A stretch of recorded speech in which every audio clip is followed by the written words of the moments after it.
हर क्षण निर्णय का क्षण होता है। प्रत्येक पद पर दूसरे पद के विषय में कोई निर्णय करना ही पड़ता है और निर्णय अपना प्रभाव छोड़ जाता है। आज किए गए निर्णय भविष्य में सुख अथवा दुख निर्मित करते हैं, ना केवल अपने लिए, अपने परिवार के लिए भी, आने वाली पीढ़ियों के लिए भी। जब कोई दुविधा सामने आती है तो मन व्याकुल हो जाता है, अनिश्चय से भर जाता है। निर्णय का वो क्षण युद्ध बन जाता है और मन बन जाता है युद्ध भूमि। अधिकतर निर्णय हम दुविधा का उपाय करने के लिए नहीं, केवल मन को शांत करने के लिए लेते हैं। पर क्या कोई दौड़ते हुए भोजन कर सकता है? नहीं। तो क्या युद्ध से जूझता हुआ मन कोई योग्य निर्णय ले पाएगा? वास्तव में शांत मन से जब कोई निर्णय करता है तो अपने लिए सुखद भविष्य बनाता है, किंतु अपने मन को शांत करने के लिए जब कोई निर्णय करता है तो वो व्यक्ति भविष्य में अपने लिए कांटों भरा वृक्ष लगाता है। स्वयं विचार कीजिएगा।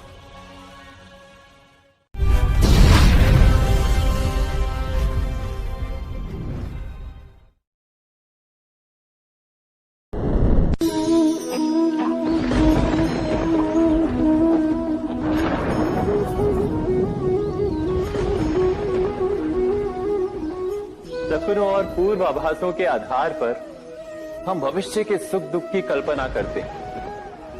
भविष्य के दुख का कारण दूर करने के लिए हम आज योजना बनाते हैं,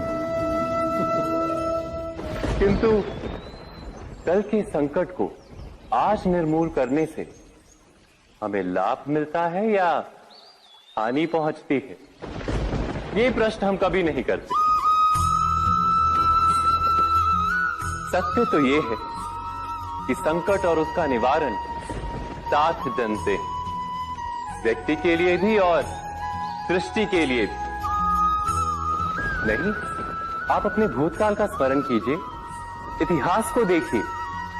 आप तुरंत ही ये जान पाएंगे कि जब जब संकट आता है तब तब उसका निवारण करने वाली शक्ति भी जन्म लेती है। यही तो जगत का चलन है। वस्तुतः संकट ही शक्ति के जन्म का कारण है। प्रत्येक व्यक्ति जब संकट से निकलता है तो एक पद आगे बढ़ा होता है, अधिक चमकता है, आत्मविश्वास से अधिक भरा होता है, न केवल अपने लिए अपितु विश्व के लिए भी। क्या ये सत्य नहीं? वास्तव में संकट का जन्म है एक अवसर का जन्म, अपने आप को बदलने का अवसर, अपने विचारों को ऊंचाई पर करने का अवसर, अपनी आत्मा को बलवान और ज्ञान मंडित बनाने का अवसर। जो ये कर पाता है उसे कोई संकट नहीं होता, किंतु जो ये नहीं कर पाता वो तो स्वयं एक संकट है विश्व के लिए। विचार कीजिए।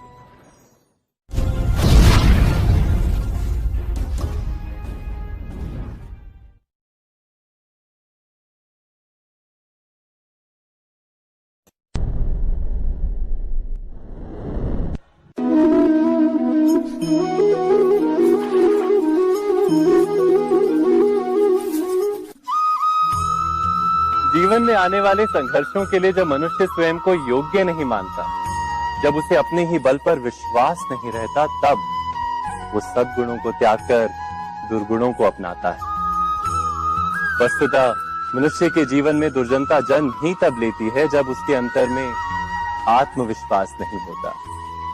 आत्मविश्वास ही अच्छाई को धारण करता है। ये आत्मविश्वास है क्या?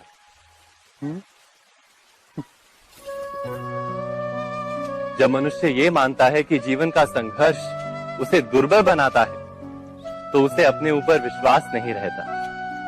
वो संघर्ष के पार जाने के बदले संघर्ष से छूटने के उपाय ढूंढने लगता है। किंतु जब वो ये समझता है कि ये संघर्ष उसे अधिक शक्तिशाली बनाते, ठीक जैसे व्यायाम करने से देह की शक्ति बढ़ती, तो प्रत्येक संघर्ष के साथ उसका उत्साह बढ़ता है। अर्थात आत्मविश्वास और कुछ भी नहीं, मन की स्थिति, जीवन को देखने का दृष्टिकोण मात्र है। और जीवन का दृष्टिकोण तो मनुष्य के अपने वश में होता है। स्वयं विचार कीजिए।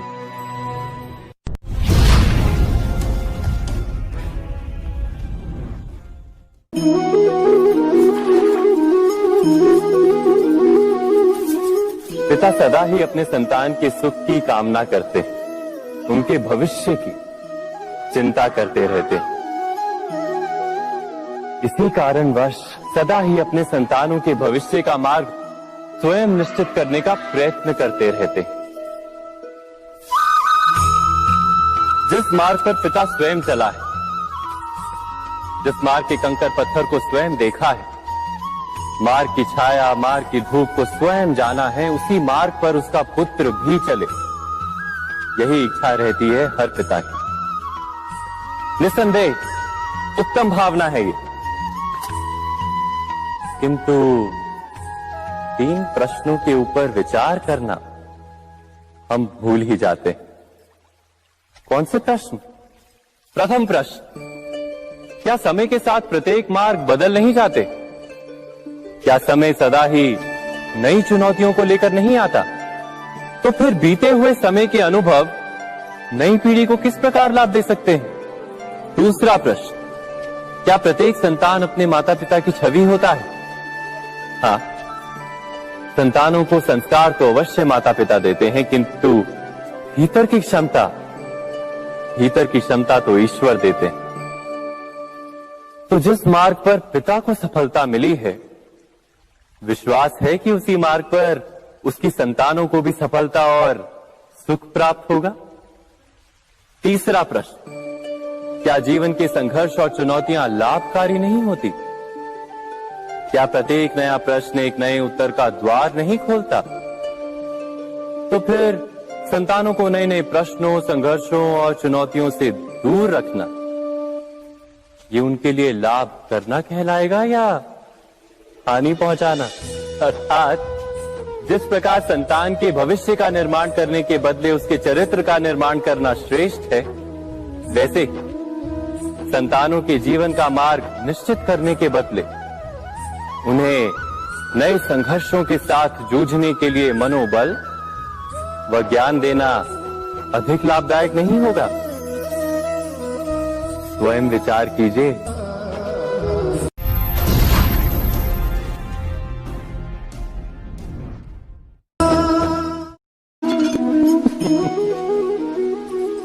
कभी कभी कोई घटना मनुष्य के जीवन की सारी योजनाओं को तोड़ देती और मनुष्य उस आघात को अपने जीवन का केंद्र मान लेता। पर क्या भविष्य मनुष्य की योजनाओं के आधार पर निर्मित होते हैं? नहीं। जिस प्रकार किसी ऊंचे पर्वत पर सर्वप्रथम चढ़ने वाला उस पर्वत की तलाई में बैठकर जो योजना बनाता है, क्या वही योजना उसे उस पर्वत की चोटी तक पहुंचाती है? नहीं। वास्तव में वो जैसे जैसे ऊपर चढ़ता है, वैसे वैसे उसे नई नई चुनौतियां, नई नई विडंबनाएं, नए नए अवरोध मिलते हैं। प्रत्येक पद पर वो अपने अगले पद का निर्णय करता है। प्रत्येक पद पर उसे अपनी योजनाओं को बदलना पड़ता है। कहीं पुरानी योजना उसे खाई में ना ढकेल दे। वो पर्वत को अपने योग्य नहीं बना पाता, केवल स्वयं को पर्वत के योग्य बना सकता है। क्या जीवन के साथ भी ऐसा ही नहीं? जब मनुष्य जीवन में किसी एक चुनौती को, एक अवरोध को अपने जीवन का केंद्र मान लेता है, अपने जीवन की गति को ही रोक देता है, तो वो अपने जीवन में सफल नहीं बन पाता और ना ही सुख और शांति प्राप्त कर पाता। अर्थात जीवन को अपने योग्य बनाने के बदले स्वयं अपने को जीवन के योग्य बनाना ही सफलता और सुख का एकमात्र मार्ग नहीं। स्वयं विचार कीजिए।